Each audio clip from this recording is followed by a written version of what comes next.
Memorizing is not learning. We were taught how to study, but we were never taught how to have ideas. Think about it with me. At school, most of us learned to memorize, to repeat, to carry more information than the mind could truly handle, until we became overloaded and unable to explore anything new. Ideas are not born from pressure. According to Prentice Mulford, they come from a deeper part of us that feels, intuits, and perceives, our spirit, which he describes as a creative, intuitive intelligence, also calling it force.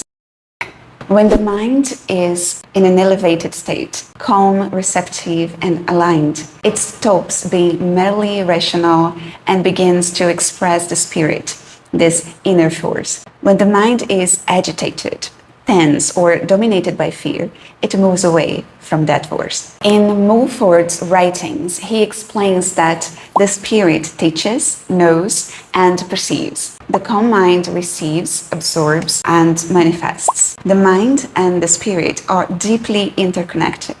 That's why in previous videos, whenever I mention the spirit, I also mention the mind right afterward. The mind is the channel through which the spirit, this inner force, acts in the world. Personal development consists precisely in harmonizing the mind so that it expresses the spirit, this force, rather than blocking it.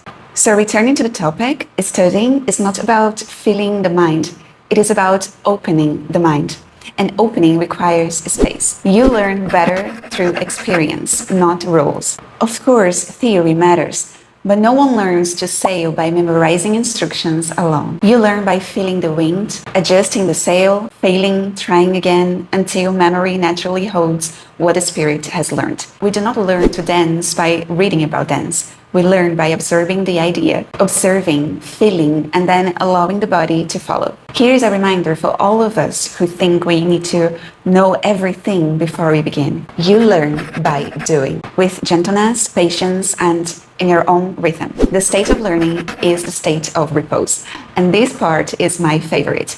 To learn anything, to receive ideas, inspiration, creativity, we must enter a state of serenity, not hurry, but calm.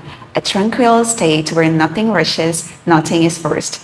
A state where even moving a chair is done slowly, as if that were the only task of the day. Because when the body is quiet, the mind grows stronger. And that's when the ideas begin to flow. The quieter you are, the more you see. The calmer you are, the more you receive. In a world that glorifies productivity, this almost sounds shocking, but think about it.